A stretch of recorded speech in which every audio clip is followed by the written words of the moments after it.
കോൺഗ്രസ്സുകാരനിലേക്ക് സ്വാഗതം. ഇപ്രാവശ്യം വളരെ വ്യത്യസ്തമായ ഒരു കോൺഗ്രസ്സുകാരനാണ് എന്ന് എനിക്ക് ഒരു സംശയവുമില്ലാതെ പറയാം. കാരണം തിരുവനന്തപുരത്തു നിന്നാണ് ഈ പോഡ്കാസ്റ്റുകളെല്ലാം നമ്മൾ ഷൂട്ട് ചെയ്യുന്നത്. ഞാൻ തിരുവനന്തപുരത്തുകാരനാണ്. തിരുവനന്തപുരത്തുകാരൻ്റെ കോൺഗ്രസിൻ്റെ അല്ലെങ്കിൽ ഒരു കോൺഗ്രസ്സുകാരൻ്റെ അഭിമാനം പിടിച്ചു നിർത്തിയ ഒരു വ്യക്തിയാണ് എൻ്റെ കൂടെയുള്ളത്. 2021 തിരഞ്ഞെടുപ്പിൽ എല്ലാം ഒരു മിന്നൽ പ്രളയം പോലെ കോൺഗ്രസ് അല്ലെങ്കിൽ UDF ഒഴുകിപ്പോയപ്പോൾ ആ പാർട്ടിയെ പിടിച്ചു നിർത്തിയത് തിരുവനന്തപുരത്ത് 14 സീറ്റുകളിൽ നിന്നും ഒരൊറ്റ സീറ്റ് മാത്രമാണ്. ശരിക്കും പറഞ്ഞാൽ കോൺഗ്രസിൻ്റെ ആത്മാഭിമാനം രക്ഷിച്ച ആ ഒരു കോൺഗ്രസ്സുകാരൻ വേറെ ആരുമല്ല, ആ പിടിച്ചു നിർത്തിയ മണ്ഡലത്തിൻ്റെ MLA ആയ Shri M. Vincent. Sir, welcome sir. നമസ്കാരം. സാറിനെ ഞാൻ പറഞ്ഞില്ലേ, പല പോഡ്കാസ്റ്റുകൾ ഇങ്ങനെ ചെയ്യുമ്പോഴും സാറെ ഞാൻ ഏറ്റവും കൂടുതൽ ആഗ്രഹിച്ച ഒരു വ്യക്തിയാണ് ഈ ഒരു ഷോയിലേക്ക് വരാൻ. അതിന് കുറേ കാരണങ്ങളുണ്ട്.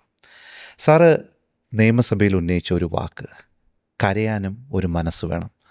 അതായത് സ്വന്തം ജനങ്ങൾക്ക് വേണ്ടി അത്ര വികാരഭരിതനായി സംസാരിച്ചത് ഒരു കള്ളത്തരവുമില്ലാതെയാണല്ലേ. അനുഭവിച്ചറിഞ്ഞ കാര്യങ്ങളായിരുന്നു ആ പ്രസംഗത്തിലുണ്ടായിരുന്നത്. എന്തായിരുന്നു ആ സാഹചര്യം, ആ നിയമസഭയിൽ ആ ഒരു വാക്ക്? അല്ല, ആ സാഹചര്യം എന്ന് പറഞ്ഞാൽ കേരളം മുഴുവനും ചർച്ച ചെയ്താണ് വിഴിഞ്ഞം സമരം നടത്തിയിട്ടുള്ളത്. പക്ഷെ അത് തുറമുഖത്തിനെതിരായിട്ടുള്ളൊരു സമരമായി വ്യാഖ്യാനിക്കുകയും വിലയിരുത്തുകയും ചെയ്യപ്പെട്ടു. വാസ്തവത്തിൽ അന്ന് 7 ആവശ്യങ്ങളാണ് ലത്തീൻ അതിരൂപത ഉന്നയിച്ചത്. അതിൽ 4ാമത്തെ ആവശ്യമായിരുന്നു തുറമുഖം നിർത്തിവെച്ച് സമരം ചെയ്യണമെന്നുള്ളത്. യഥാർത്ഥത്തിൽ തുറമുഖത്ത് പോയി സമരം ചെയ്യാൻ അവർക്ക് ആദ്യം പ്ലാൻ ഇല്ലായിരുന്നു. 1 മാസക്കാലം ഈ 7 ആവശ്യങ്ങൾ ഉന്നയിച്ചുകൊണ്ട് അവർ നിയമസഭയ്ക്ക് മുന്നിൽ തുടർച്ചയായ സമരം നടത്തി. അവസാനം ഒരു വലിയൊരു മാർച്ച് അവർ സംഘടിപ്പിച്ച ദിവസം ബിഷപ്പ്മാരൊക്കെ ഉണ്ടായിരുന്നു. അന്ന് ഗവൺമെൻറ് ആ സമരത്തെ നേരിട്ടത് എവിടെ നിന്നൊക്കെയാണോ വാഹനങ്ങളിൽ ആൾ വരേണ്ടത് അവിടെയെല്ലാം വാഹനങ്ങളെ പോലീസിനെയും RTOയും കൊണ്ട് പിടിച്ച് ആ സമരം പരാജയപ്പെടുത്താൻ ശ്രമിച്ചു. അന്ന് ബിഷപ്പുമാർ മ്യൂസിയം പോലീസ് സ്റ്റേഷനിലേക്ക് മാർച്ച് നടത്തി ആ വണ്ടികളെ വിടിവിക്കേണ്ടി വന്നു. അത് അവരെ പ്രകോപിപ്പിച്ചാണ്. പിന്നെ ഈ 1 മാസക്കാലം ഇവരുമായി ചർച്ചയില്ലാത്തതുകൊണ്ട് അവർ നേരെ പോയി തുറമുഖത്ത് സമരം ചെയ്തതാണ്. പക്ഷേ തുറമുഖ സമരം നടന്നപ്പോഴും പ്രതിപക്ഷത്തിൻ്റെ മുഴുവൻ നിലപാടിതായിരുന്നു. അത് അവരുന്നയിച്ച 7 ആവശ്യങ്ങളിൽ 6 ആവശ്യങ്ങളോടും ഞങ്ങൾക്ക് പൂർണ്ണമായ പിന്തുണയാണ് ഉണ്ടായിരുന്നത്. പക്ഷെ തുറമുഖം നിർത്തിവെച്ച് പഠനം നടത്തണം എന്നുള്ള ആവശ്യത്തോട് നമുക്ക് യോജിപ്പില്ലായിരുന്നു. നിയമസഭയിൽ ഈ പറഞ്ഞ അതേ ദിവസം തന്നെ ഞാൻ പറയുകയുണ്ടായി, തുറമുഖം നിർത്തിവെച്ച് സമരം ചെയ്യുന്നതിനോട്, നിർത്തിവെച്ച് പഠിക്കുന്നതോട് നമ്മളത് നിലപാടിനോട് യോജിക്കുന്നില്ല എന്ന് വ്യക്തമായി തന്നെ പറഞ്ഞിരുന്നു. പക്ഷെ ബാക്കിയുള്ള കാര്യങ്ങൾ ബഹുമാന്യനായ പ്രതിപക്ഷ നേതാവ് ഈ സിമൻറ്റ് ഗോഡൗണിൽ നേരിട്ട് പോയി സമരം തുടങ്ങുന്നതിന് മുമ്പ് അവിടെ കണ്ട കാഴ്ച കരളലിയിക്കുന്ന കാഴ്ചയാണ്. നമ്മുടെ തലസ്ഥാന നഗരിയിൽ ഇത്രയും നരകയാതന അനുഭവിച്ചുകൊണ്ട് ആളുകൾ അവിടെ ജീവിക്കുകയാണ്.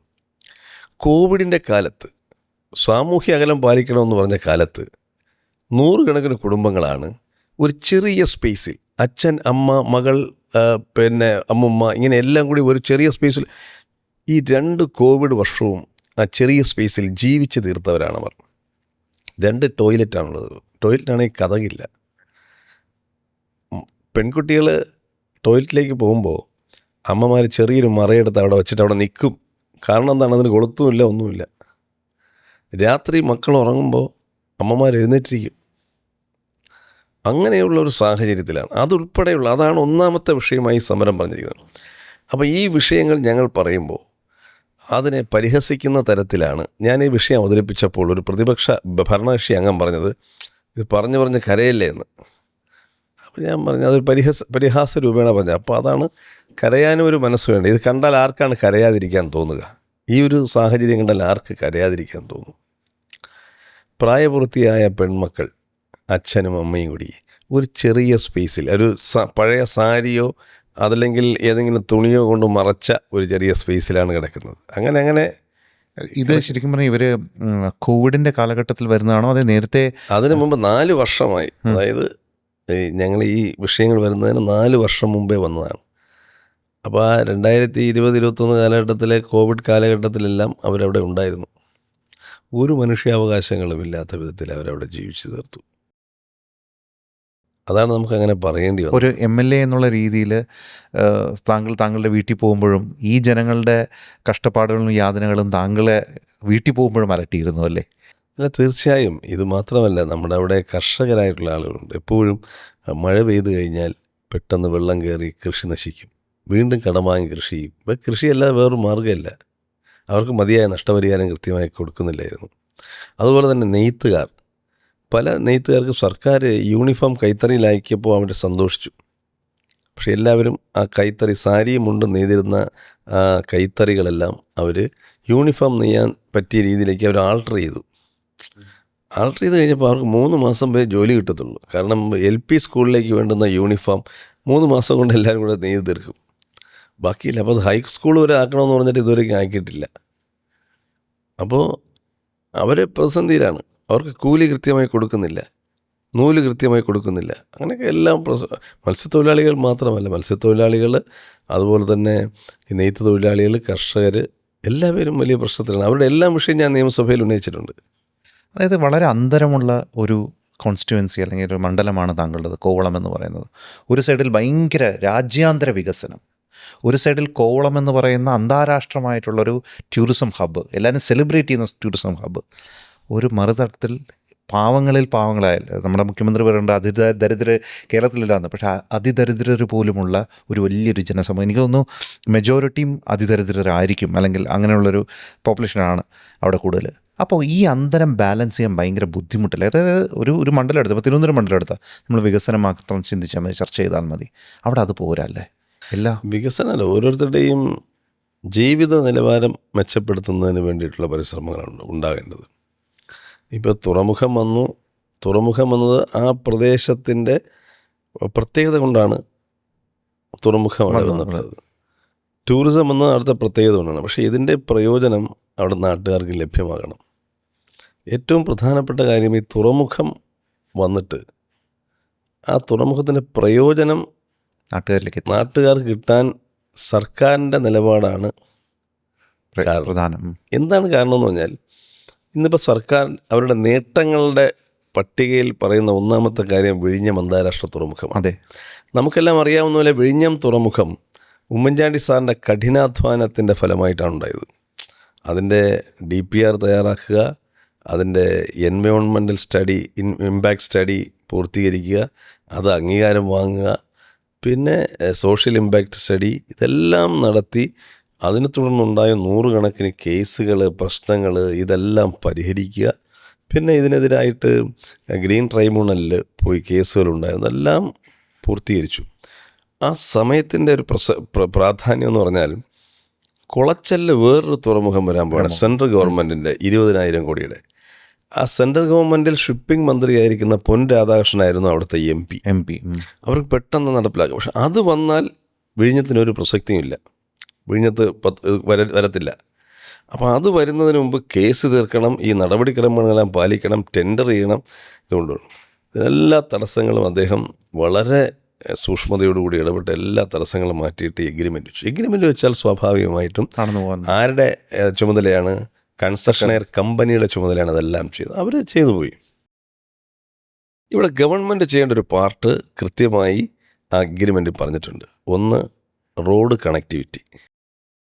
അത് 2 വർഷം കൊണ്ട് 2 കിലോമീറ്റർ റോഡ് നിർമ്മിച്ച് ഹൈവേയിൽ കണക്ട് ചെയ്യണം. ഇതാണ് സംഭവിച്ചു. അപ്പോൾ അതായത് 2017 പൂർത്തീകരിക്കേണ്ടതാണ്. പക്ഷേ ഇതിപ്പോൾ 2026 ആയപ്പോഴും ഹൈവേയിൽ കണക്ട് ചെയ്യാൻ കഴിഞ്ഞിട്ടില്ല. ആ 2 കിലോമീറ്റർ ഹൈവേ കണക്ട് ചെയ്യാൻ കഴിഞ്ഞു. മുഖ്യമന്ത്രി 2 മാസം മുമ്പ് ഇതിൻ്റെ 2ാം ഘട്ട ഉദ്ഘാടനത്തിന് വന്നപ്പോൾ അദ്ദേഹം തുറമുഖവും ഹൈവേയുമായി ബന്ധിപ്പിക്കുന്ന റോഡ് നാടിന് സമർപ്പിക്കുന്നു എന്ന് അദ്ദേഹം പ്രഖ്യാപിച്ചു. പക്ഷേ ഇന്ന് പോയാലും അത് കണക്ട് ചെയ്യാതിരിക്കുന്നത് നമുക്ക് കാണാൻ പറ്റും. ഈ കണക്ട് ചെയ്തതെന്ന് പറയുന്നത് എങ്ങനെയാണെന്ന് അറിയാമോ? താൽക്കാലിക സംവിധാനമാണ്. സർവീസ് റോഡ് ഉപയോഗിച്ചുകൊണ്ട് അതിനകത്തോട്ട് എൻട്രി ചെയ്യണം. നേരത്തെ നാഷണൽ ഹൈവേ അതോറിറ്റി പലതവണ സംസ്ഥാന സർക്കാരിനോട് പറഞ്ഞു, നിങ്ങൾക്ക് റോഡ് കണക്ട് ചെയ്യാൻ പ്ലാൻ ഉണ്ടെങ്കിൽ നമ്മൾ സംസാരിക്കണം. അവർ പോയില്ല, സംസാരിച്ചില്ല. അപ്പോൾ അവർ റോഡ് നിർമ്മിച്ച് അവർ പോയി. സർക്കാരിനെ വെയിറ്റ് ചെയ്തിരിക്കാൻ അവർ കഴിയില്ല, അവർ റോഡ് നിർമ്മിച്ച് പോയി. അപ്പോൾ സർക്കാരിന് പിന്നെ ഇത് വരണമെങ്കിൽ ഇനി പുതിയൊരു പദ്ധതി ക്ലോവർ ലീഫ് മോഡലിൽ ചെയ്യാനുണ്ട്. അത് തുടങ്ങിയിട്ട് പോലുമില്ല. ഇപ്പോൾ സ്കൂട്ടറും ഓട്ടോറിക്ഷയും എല്ലാം പോകുന്ന സർവീസ് റോഡിലൂടെയാണ് വിഴിഞ്ഞം ഇൻ്റർനാഷണൽ സീപോർട്ടിൻ്റെ കണ്ടെയ്നർ മൂവ്മെൻറ്റ് റോഡ് സർക്കാർ പ്ലാൻ ചെയ്തിരിക്കുന്നത്. കോറിഡോർ എന്ന് പറയുന്നത് ഒരു സർവീസ് റോഡാണ്. അതെ. നമ്മൾ മനസ്സിലാക്കേണ്ടത് 13 ലക്ഷം കണ്ടെയ്നേഴ്സ് ഈ 1 കൊല്ലം കൊണ്ട് അവിടെ ഹാൻഡിൽ ചെയ്തു. അതിലൊരു കണ്ടെയ്നർ പോലും ഇങ്ങോട്ട് വന്നിട്ടില്ല. ഗേറ്റ് വേ ട്രാഫിക് ആരംഭിക്കാൻ കഴിഞ്ഞില്ല. സാധനം വരുന്നു, അൺലോഡ് ചെയ്യുന്നു, അവിടെ വലിയ കപ്പലിൽ നിന്ന് ചെറിയ കപ്പലിൽ പോകുന്നു. അത്രേ ഉള്ളൂ. നാടിന് വികസനം ഉണ്ടായിരുന്നെങ്കിൽ ലോജിസ്റ്റിക്സ് രംഗത്ത് അനന്തമായ തൊഴിൽ സാധ്യതകളെ നമുക്ക് എക്സ്പ്ലോർ ചെയ്യാൻ കഴിയണമെങ്കിലും മറ്റ് കാര്യങ്ങളിൽ ഹോസ്പിറ്റാലിറ്റി രംഗത്തും മറ്റുമെല്ലാം വികസനം വരണമെങ്കിൽ ഗേറ്റ് വേ ട്രാഫിക് ആരംഭിക്കണം. ഇത് പറഞ്ഞിരിക്കുന്നത് 25% റോഡ് റെയിൽ വഴി പോകേണ്ടതാണ്. അതായത് 13 ലക്ഷത്തിൽ നിന്ന് ഏകദേശം 3 ലക്ഷത്തോളം കണ്ടെയ്നേഴ്സ് ഇതുവഴി പോകണം. അത് ഇതുവരെ ആയിട്ടില്ല. അപ്പം ഒരു ദിവസം ഏകദേശം 10,000-ഓളം കണ്ടെയ്നേഴ്സ് റോഡിൽ റെയിലൂടെ പോകേണ്ടതാണ്. അപ്പോൾ ഇതൊരു ട്രാൻസിറ്റ് സിറ്റുവേഷൻ മാത്രമാണ്. കപ്പലുകൾ വരുന്നത് ട്രാൻസ്മിഷൻ മാത്രമാണ്, ഇത് മാത്രമേ നടക്കുന്നുള്ളൂ. റെയിൽവേ 6 കൊല്ലം കൊണ്ട് പൂർത്തീകരിക്കണമെന്നാണ് ഉമ്മൻചാണ്ടി സാറിൻ്റെ കരാറിൽ പറഞ്ഞിരിക്കുന്നത്. അതായത് 2021 ഇത് പൂർത്തീകരിക്കണം. പക്ഷേ അത് തുടങ്ങിയിട്ടില്ല. ഞങ്ങളുടെ നേട്ടമാണ് വിഴിഞ്ഞം തുറമുഖം എന്ന് പറയുമ്പോൾ ഗവൺമെൻറ്റിൻ്റെ പാർട്ട് റോഡ് റെയിൽ ചെയ്തിട്ടില്ല. പിന്നെ 2 കാര്യങ്ങളുള്ളത് കുടിവെള്ളമാണ്. കുടിവെള്ളം ഉമ്മൻചാണ്ടി സാറിൻ്റെ കാലത്ത് തന്നെ തുറമുഖത്തേക്കുള്ള കുടിവെള്ളത്തിൻ്റെ ഇത് കമ്മീഷൻ ചെയ്തു കഴിഞ്ഞു, പ്രോജക്റ്റ് കമ്മീഷൻ ചെയ്തു. പിന്നെ ഇലക്ട്രിസിറ്റിയാണ്. ഇലക്ട്രിസിറ്റി ഉമ്മൻചാണ്ടി സാറിൻ്റെ കാലത്ത് സ്റ്റാർട്ട് ചെയ്തു, അത് ഇവരുടെ കാലത്ത് പൂർത്തീകരിച്ചു. അപ്പോൾ ഇലക്ട്രിസിറ്റിയുടെ കാര്യത്തിൽ ഉമ്മൻചാണ്ടി സാർ സ്റ്റാർട്ട് ചെയ്ത് ഇവർ പൂർത്തീകരിച്ച് ഒഴിച്ചാൽ റെയിലില്ല, റോഡില്ല, വേറെ ഊരും ചെയ്യും. പിന്നെ എൻവയോൺമെൻറ്റൽ ക്ലിയറൻസിൻ്റെ ഭാഗമായി വന്നിട്ടുള്ള ഒരു സീ ഫുഡ് പാർക്ക് അത് സർക്കാർ നിർമ്മിക്കേണ്ടതാണ്, തുടങ്ങിയിട്ടില്ല.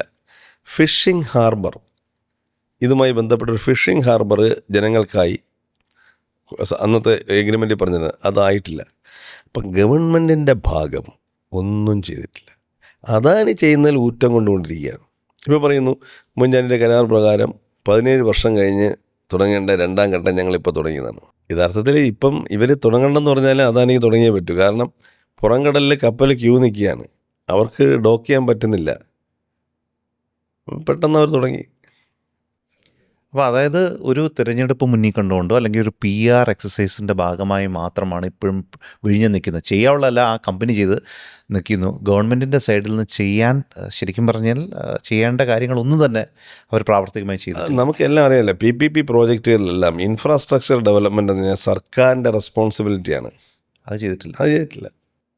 അപ്പോൾ സാർ, ഇത് നാട്ടുകാരിലേക്ക്, ഈ സാറിൻ്റെ കോൺസ്റ്റിറ്റ്യുവൻസിലേക്ക് ഈ വാർത്ത എത്തിയിട്ടുണ്ട്, അല്ലെങ്കിൽ ഈ ഒരു നോളജ് ഉണ്ടോ അവർക്ക്? അത്രത്തോളം വന്നിട്ടില്ല എന്നുള്ളതാണ്.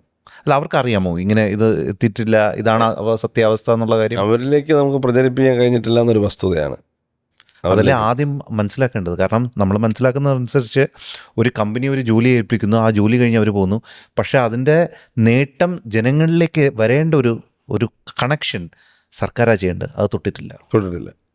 എന്നിട്ട് പറയപ്പെടുന്ന വിഴിഞ്ഞം വേറെ കമ്പനി ചെയ്ത സാധനം നമ്മൾ ചെയ്തു എന്ന് പറയുന്നു അല്ലേ? ഈ പലപ്പോഴും ഗവൺമെൻറ് കമ്പനിയായ വിസിലിന് അവിടെ എന്ത് നടക്കുന്നു, എന്തെങ്കിലും സ്റ്റാറ്റസ് അവർ കൊടുക്കുന്നത് നേരെ അദാനി തുറമുഖത്തിൻ്റെ അധികൃതർ വിളിക്കും, ഇതൊക്കെ എന്തായെന്ന് ചോദിക്കും. അപ്പോൾ അവർ റിപ്പോർട്ട് എടുക്കും. അതാണ് അവർ പുറത്ത് പറയുന്നത്.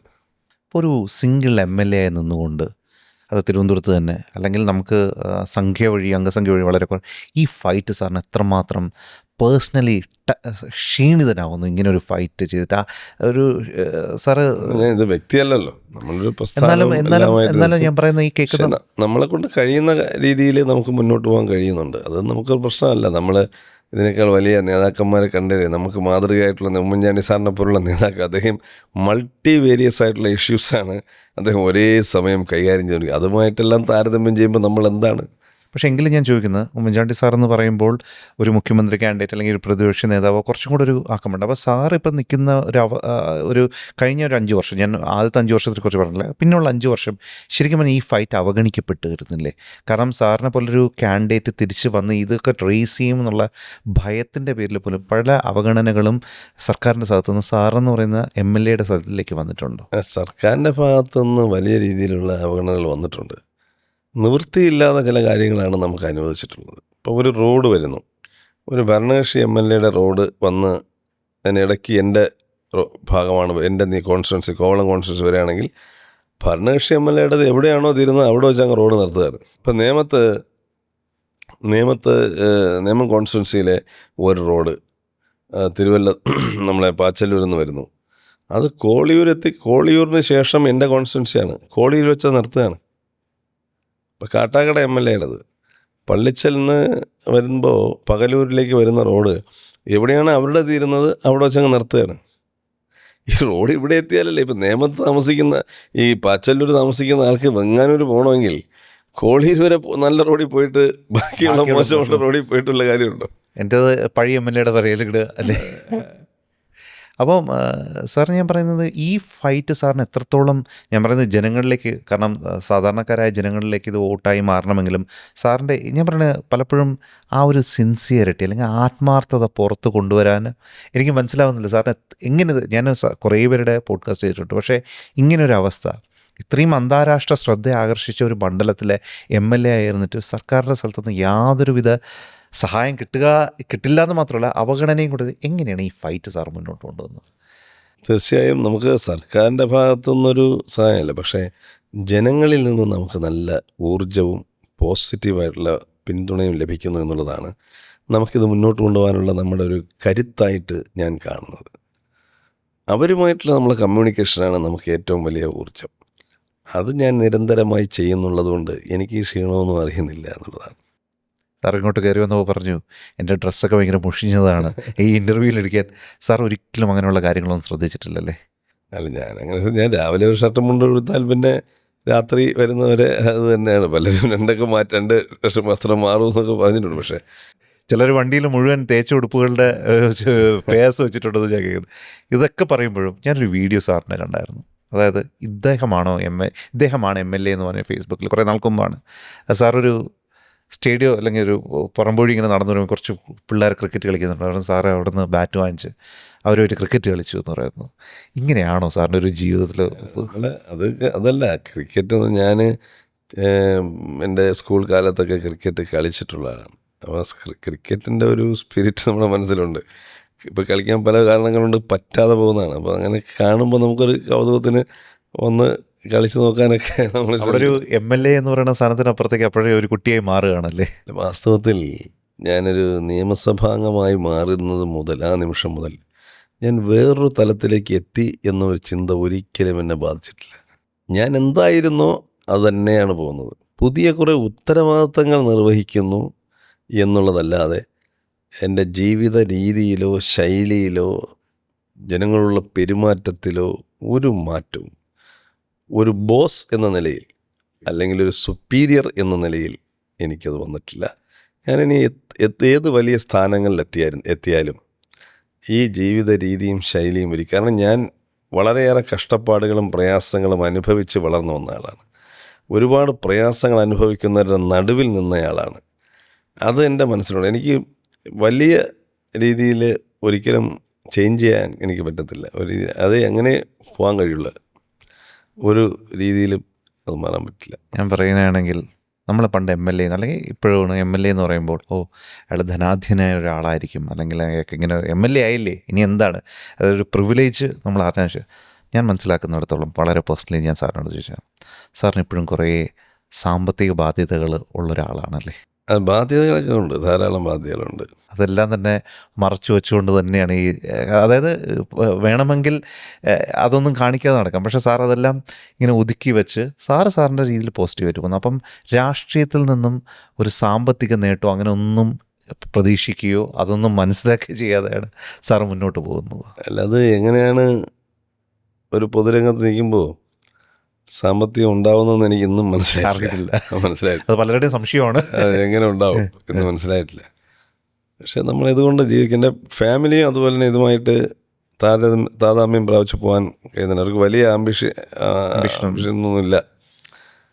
അതുകൊണ്ട് തന്നെ ഇങ്ങനെ പോകുന്നതിൽ വലിയ ഇതായിട്ട് എനിക്ക് തോന്നിയിട്ടില്ല. ഇപ്പോൾ സാറിന് ഒന്നും ബാധിക്കില്ല, അതായത് വളർച്ചയോ തളർച്ചയോ ഒന്നും ബാധിക്കില്ല, എന്നും ഒരു എല്ലാ കാര്യങ്ങളും നടന്നു പോകും. എൻ്റെ എല്ലാ കാര്യങ്ങളും നടന്നു പോകും. പക്ഷെ നമുക്ക് പലപ്പോഴും എന്നെ കുഞ്ഞുനാളിൽ വരെ എൻ്റെ അച്ഛനും അമ്മയും പലപ്പോഴും നാളെ സ്ഥിരമായ വരുമാനമുള്ളവരായിരുന്നില്ല.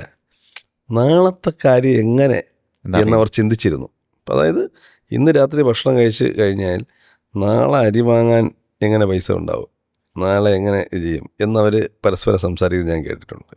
പട്ടിണി കിടന്നിട്ടുണ്ടോ? പട്ടിണി എന്ന് പറഞ്ഞാൽ ഞങ്ങളെ പട്ടിണി കിടത്താൻ അവരനുവദിച്ചിട്ടില്ല. കാരണം അവർ പട്ടിണി കിടന്നിട്ട് ഞങ്ങൾക്ക് ഒരു നേരമെങ്കിലും ഞങ്ങൾക്ക് ഭക്ഷണം തന്നിട്ടുണ്ട്. ആ കാലം ഒന്നും തിരിച്ചു നോക്കുമ്പോൾ അത് ഭയങ്കര വേദനയായിട്ടാണ്. വലിയ വേദനയില്ല. പിന്നെ അതിനെക്കുറിച്ച് ആലോചിക്കുമ്പം അവിടെ നിൽക്കുന്നത് കൊണ്ടാണ്, അവിടെ നിന്ന് തുടങ്ങിയത് കൊണ്ടാണ് ഇത് നമുക്കൊരു വലിയ ഇതായിട്ട് കാണുന്നത്. മനസ്സിലായി.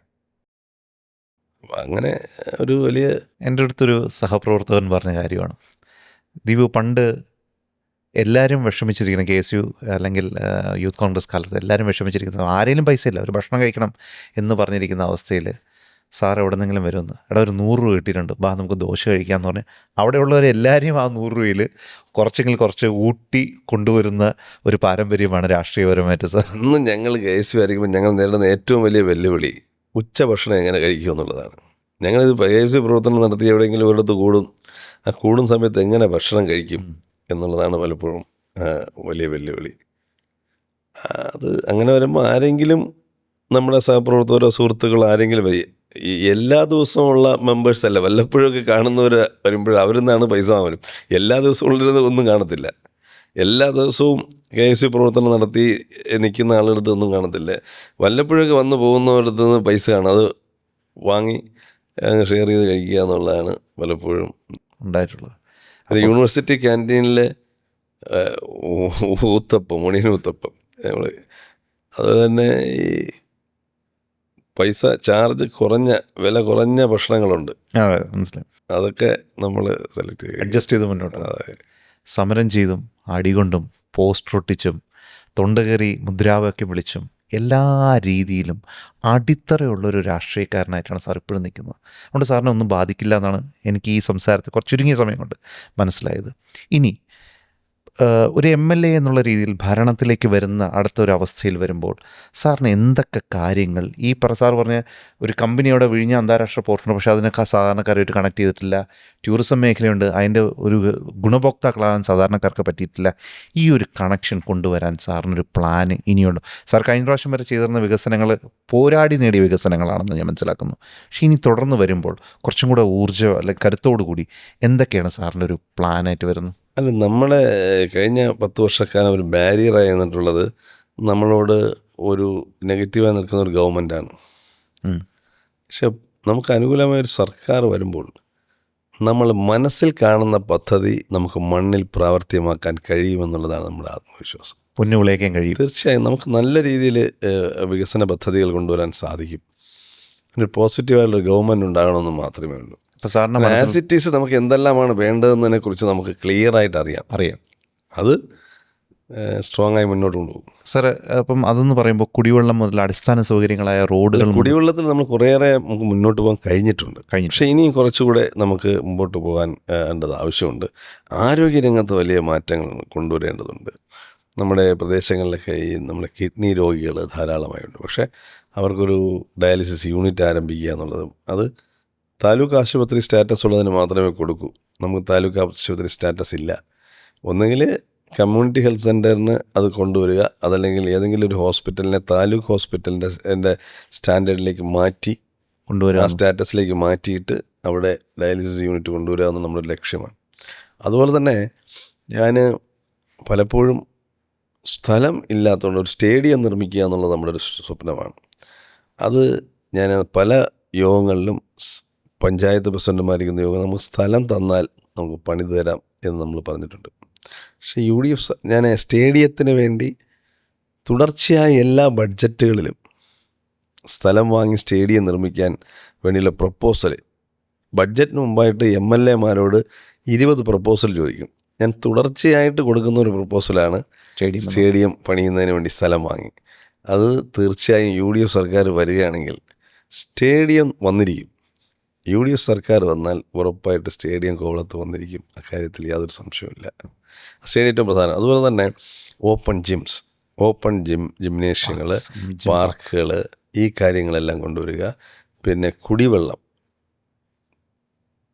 അതിൻ്റെ പുതിയ സോഴ്സുകൾ, നിലവിൽ അടഞ്ഞുപോയ സോഴ്സുകളുണ്ട്, ഇതെല്ലാം തിരിച്ചു കൊണ്ടുവരിക, അതെല്ലാം കൊണ്ടുവരിക എന്നുള്ളതാണ്. പിന്നെ നമുക്കിവിടെ പറയത്തക്ക തൊഴിൽ സംരംഭങ്ങൾ, ആളുകൾക്ക് തൊഴിൽ സംരംഭങ്ങളില്ല. അപ്പോൾ അത്തരം കാര്യങ്ങളെക്കുറിച്ചും എല്ലാം നമുക്ക് ആലോചിക്കാം. സാറ് നിൽക്കുന്ന മണ്ഡലത്തിന് വേറൊരു വലിയൊരു പ്രത്യേകത കൂടിയുണ്ട്.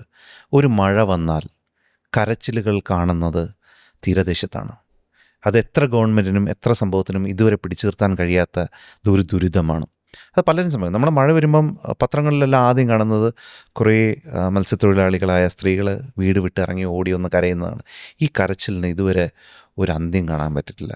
സാറിപ്പം നിരന്തരമായി ശ്രമിച്ചുകൊണ്ടിരിക്കുന്നതിൽ അതൊരു നമ്മുടെ കൺസേണിങ് ആയിട്ടൊരു പ്രയോറിറ്റി അല്ലേ? അതിലേക്ക് എന്താണ്? അതിന് നമ്മളിപ്പോൾ മെയിനായിട്ട് അടിമലത്തുറ, കരിങ്കുളം പഞ്ചായത്ത്, അടിമലത്തുറ കോട്ടുകൽ പഞ്ചായത്തിലെ അടിമലത്തുറ, കരിങ്കുളം പഞ്ചായത്തിലെ തീരപ്രദേശങ്ങൾ, ഇവിടെയാണ് ഇപ്പോൾ ഈ പ്രശ്നങ്ങൾ വരുന്നത്. അപ്പോൾ കരിങ്കുളം പഞ്ചായത്തിൽ നമ്മൾ നിരന്തരമായി ആവശ്യപ്പെട്ടതിൻ്റെ അടിസ്ഥാനത്തിൽ 2 കോടി രൂപ വലിയ ഓട നിർമ്മിക്കാൻ, അത് അതിൻ്റെ ടെൻഡർ ഘട്ടത്തിലാണ് നിൽക്കുന്നത്.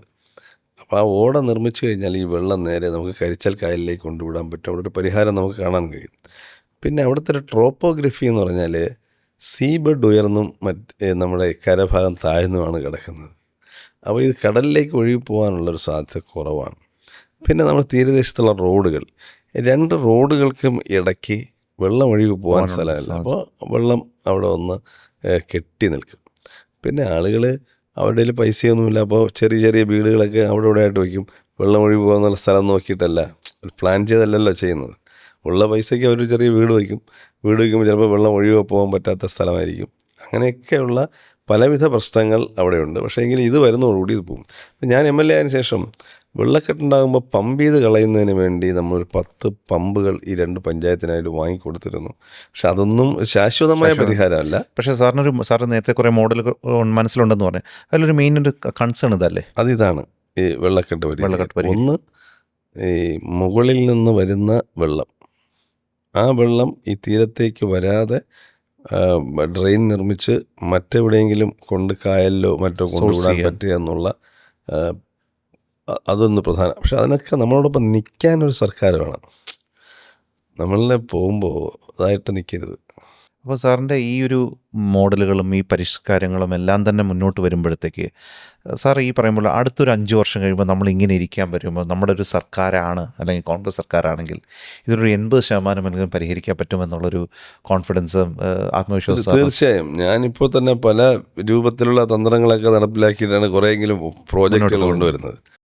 അപ്പോൾ അതുകൊണ്ട് നമുക്കിപ്പോൾ കൃത്യമായ കാര്യങ്ങൾ അറിയാം. വേറൊരു പോസിറ്റീവായ സൈഡെന്ന് പറഞ്ഞാൽ നമ്മുടെ കോൺസ്റ്റിറ്റ്യുവൻസിയിലെ പകുതിയിലേറെ പഞ്ചായത്തുകളും UDFനാണ്. അപ്പോൾ ആ ഒരു സപ്പോർട്ടും കൂടി പ്രശ്നമാണ്. അപ്പോൾ പഞ്ചായത്തുകളുടെ സപ്പോർട്ട്, ഇപ്പോൾ ഉദാഹരണത്തിന് ഇപ്പോൾ എനിക്കെതിരെ ഒരു ആക്ഷേപം, എൻ്റെ സ്വന്തം പഞ്ചായത്തായ ബാലരാമപുരം പഞ്ചായത്തിൽ ശൗചാലയം പോലും നിർമ്മിക്കാൻ കഴിയാത്ത MLA എന്നുള്ള ഒരു അനൗൺസ്മെൻ്റാണ് ഇപ്പോൾ അവരോട് ഇട്ടിരിക്കുന്നത്. എന്താണ് അതിൻ്റെ പിന്നിലുള്ള വിഷയം? നമുക്കൊരു ശൗചാലയം നിർമ്മിക്കണമെങ്കിൽ ആ ശൗചാലയത്തിൻ്റെ മെയിൻ്റനൻസ് പഞ്ചായത്ത് നിർവഹിക്കും എന്നൊരു പഞ്ചായത്ത് തീരുമാനം വേണം. പഞ്ചായത്തിൻ്റെ സ്ഥലം വിട്ടുകൊടുക്കാൻ പഞ്ചായത്ത് തീരുമാനം വേണം. ഈ 2 തീരുമാനങ്ങൾക്ക് ഞാൻ 2 തവണ കത്ത് കൊടുത്തു പഞ്ചായത്തിന്. അന്ന് ഭരണകക്ഷിയായിരിക്കുന്ന CPM ആകട്ടെ, കഴിഞ്ഞ പഞ്ചായത്തിലെ മുഖ്യ പ്രതിപക്ഷ കക്ഷിയായ BJP, ഇവർ 2 പേരും നമുക്ക് അനുമതി തന്നിട്ടില്ല. ആ പഞ്ചായത്തിൽ ലൈറ്റ് കൊടുക്കാൻ പഞ്ചായത്താണ് ഇത് കറണ്ട് ചാർജ് അടയ്ക്കേണ്ടത്. അപ്പോൾ അതിനൊരു തീരുമാനം തരണം. കെട്ടിടങ്ങൾ നിർമ്മിക്കണമെങ്കിൽ അതിനുള്ള പ്രോജക്റ്റ് നമ്മൾ കൊടുത്താൽ മെയിൻ്റനൻസ് ആര് നിർവഹിക്കും എന്നതിനെക്കുറിച്ചൊരു അതോറിറ്റി ഉണ്ടാവണം. പഞ്ചായത്താണ് സാധാരണയായി അത് ചെയ്യുന്നത്. അപ്പോൾ അതുകൂടെ ചേർത്ത് കൊടുത്താൽ അതൊരു ടെക്നിക്കലായിട്ടുള്ള കാര്യമാണ്. അതുകൂടെ ഉണ്ടെങ്കിലേ നമുക്ക് സാങ്ഷൻ കിട്ടുള്ളൂ. അപ്പോൾ ഒരു ശൗചാലയം പിന്നെ അവിടെ ബഹുജന സമിതി നടത്തിയിട്ടുള്ളൊരു പൊതുപരിപാടിയിൽ അവിടുത്തെ ആ സമിതിയുടെ ഭാരവാഹി പറഞ്ഞു, ഇവിടെ ആളുകൾക്ക് ഒരു ശൗചാലയം ഇല്ലാത്തത് ബാലരാമപുരത്ത് വലിയ പ്രശ്നം. ഞാൻ പറഞ്ഞു, പഞ്ചായത്ത് പ്രസിഡന്റ് സ്ഥലം തരികയും പഞ്ചായത്ത് അനുവദിക്കുകയും ചെയ്താൽ അവിടെ ശൗചാലയം നിർമ്മിച്ചു കൊടുക്കാൻ ബാലരാമപുരം ജംഗ്ഷനിലുള്ള യോഗത്തിൽ ഞാൻ പറഞ്ഞതാണ്. അപ്പോൾ യോഗത്തിൽ ഞാൻ പറഞ്ഞു, 2 തവണ കത്ത് കൊടുത്തു. ബാലരാമപുരം പഞ്ചായത്ത് കഴിഞ്ഞ പഞ്ചായത്ത് ഭരണസമിതി നമ്മുടെ ഒരു പ്രോജക്റ്റിനും അവർ തരില്ലായിരുന്നു. അതിന് BJP ആണ് മുഖ്യ പ്രതിപക്ഷമായിരുന്നത്. 2 പേരും യോജിച്ചാണ്, അല്ലെങ്കിൽ MLA പറഞ്ഞ ആ പദ്ധതി കൊടുക്കാം എന്നൊരു BJP MLAയും പറഞ്ഞിട്ടില്ല. ആകെ ഞങ്ങളുടെ 2 മെമ്പർമാർ മാത്രമേ ഉണ്ടായിരുന്നുള്ളൂ. ഇന്നിപ്പോൾ അത് 7 ആയി ഞങ്ങൾക്ക്. പക്ഷെ ആ 2 മെമ്പർമാർ മാത്രം ഉണ്ടായിരുന്ന ഞങ്ങളുടെ മെമ്പർമാർ പറയുന്നത് ഇവർ യോജിച്ചുകൊണ്ട് നമ്മളൊരു പ്രോജക്റ്റ് നടപ്പിലാക്കാൻ അനുവദിക്കുന്നില്ല. അപ്പം തികച്ചും ആശാവഹമായ ഒരു സാഹചര്യമാണ് ഇപ്പോൾ മുന്നിലുള്ളത് നമുക്ക്. ഇനി ഞാൻ സാറിൻ്റെ അടുത്ത് വളരെ പെട്ടെന്ന് അതായത് സാറ് പല പ്രോജക്റ്റുകളും പൈപ്പ് ലൈനിലാണ്, അല്ലെങ്കിൽ സാറിൻ്റെ ഭയങ്കര തീവ്രമായിട്ടുള്ള ഒരു ഇതുകൊണ്ട് പലയിടത്ത് എത്തിച്ച് നിൽക്കുന്ന കുറേ പ്രോജക്റ്റുകളുണ്ട്. അത് സാക്ഷാത്കരിക്കാൻ ഇനി കുറച്ച് നാളും കൂടെ ഉണ്ടാവും അല്ലേ? അപ്പോൾ ഇനി വരുമ്പോൾ ഇതിലേതൊക്കെ സാക്ഷാത്കരിച്ച് നമുക്ക് കാണാൻ കഴിയും? അത് പകുതിയായിരിക്കുന്ന പദ്ധതികളെല്ലാം പൂർത്തീകരിക്കും. അത് നമ്മൾ പുറകിൽ നിന്നാൽ മതി. പക്ഷെ പുതിയ പ്രോജക്റ്റുകളാണ് ഏറ്റവും പ്രധാനം. ഒന്ന്, നമ്മുടെ ചെറുപ്പക്കാരുടെ കായികപരമായിട്ടുള്ള അവരെ പ്രോത്സാഹിപ്പിക്കുന്ന സ്റ്റേഡിയം. തുടർച്ചയായി നമ്മൾ ബഡ്ജറ്റ് കൊടുത്തിട്ടും അനുവദിക്കാത്ത ഒന്നാണ് സ്റ്റേഡിയം. അത് UDF സർക്കാർ വന്നാൽ നിർബന്ധമായും സ്ഥലം വാങ്ങി, നമുക്ക് സർക്കാർ സ്ഥലം ഇല്ലാത്തതുകൊണ്ടാണ് നമുക്ക് ചെയ്യാൻ കഴിയാത്തത്. അപ്പോൾ ഇനി സ്ഥലം വാങ്ങി നമുക്ക് സ്റ്റേഡിയം നിർമ്മിക്കാൻ കഴിയും. അതുപോലെ തന്നെ ഓപ്പൺ ജിംനേഷ്യംസ്, ആരോഗ്യരംഗത്ത് ഡയാലിസിസ് യൂണിറ്റുകൾ. ഇപ്പോൾ നിലവിലുള്ള ഏതെങ്കിലും ഒരു ആശുപത്രി താലൂക്ക് ആശുപത്രിയുടെ സ്റ്റാറ്റസിലേക്ക് ഉയർത്തുക. അതുപോലെ തന്നെ ചില പഞ്ചായത്തുകൾ മിനി സിവിൽ സ്റ്റേഷൻ സ്ഥാപിച്ച് എല്ലാ ഓഫീസുകളും ഒരിടത്തെത്തിക്കുക. ഇങ്ങനെയുള്ള നിരവധി റോഡുകൾ, ഭൂരിഭാഗം റോഡുകളും BMNBCയിലേക്ക് മാറ്റാനുള്ള ഒരു പരിശ്രമം വരുന്ന കാലയളവിൽ നടത്തും. അപ്പോൾ അങ്ങനെ ഗ്രാമീണ റോഡുകൾ പോലും BMNBC സ്റ്റാൻഡേർഡിലേക്ക് വരിക. കുടിവെള്ളത്തിൻ്റെ കാര്യത്തിൽ ത്രൂ ഔട്ട് കുടിവെള്ളം കിട്ടാനുള്ള പ്രോജക്റ്റ് തീർച്ചയായും ഉണ്ടാകും. ഇനി ഏറെക്കുറെ ഭാഗങ്ങളിൽ അതിൻ്റെ പ്രശ്നങ്ങൾ ഉണ്ട്, അത് തീർച്ചയായും നമുക്ക് പരിഹരിക്കാൻ കഴിയും. അപ്പോൾ ഇനിയൊരു 5 വർഷമാണ്, അതായത് നമ്മളെപ്പോഴും പറയില്ലേ, വികസനം എന്ന് പറയുന്നത് ഒരു 5 വർഷത്തിലോ 1 വർഷത്തിലോ നിൽക്കുന്നതല്ല, അതൊരു കണ്ടിന്യൂസ് പ്രോസസ്സാണ്. അതിൻ്റെ ഒരു പൂർണ്ണമായിട്ടുള്ളൊരു ഘടനയിലേക്ക് എത്തിക്കണമെങ്കിൽ ഇനിയൊരു 5 വർഷമാണ് നമ്മൾ കാത്തിരിക്കേണ്ടത്. അതിലൊരു UDF സപ്പോർട്ടുള്ളൊരു ഗവൺമെൻറ്റും കൂടെയാണെങ്കിൽ സാറിൻ്റെ ജോലികൾ കുറച്ചും കൂടെ ഫലപ്രദമായിട്ട് മുന്നോട്ട് വരാൻ കഴിയും. എന്തായാലും ഇത്രയും നേരം സംസാരിച്ചാൽ ഈ ഇലക്ഷൻ്റെ വളരെ ചൂടേറി നിൽക്കുന്ന ഈ നിമിഷത്തിൽ നമ്മളൊരു ഷെയർ ചെയ്യുകയും തികച്ചും ഞാൻ നേരത്തെ പറഞ്ഞ ഒരു കോൺഗ്രസ്സുകാരൻ്റെ ആത്മാഭിമാനം പിടിച്ചു നിർത്തിയതുപോലെ സാർ ഇപ്രാവശ്യം ആ ആത്മാഭിമാനം നമുക്ക് നേടിത്തരും എന്നുള്ള ഒറ്റ പ്രതീക്ഷയിൽ നമ്മളിത് നിർത്തുന്നു. Thank you so much sir. Thank you.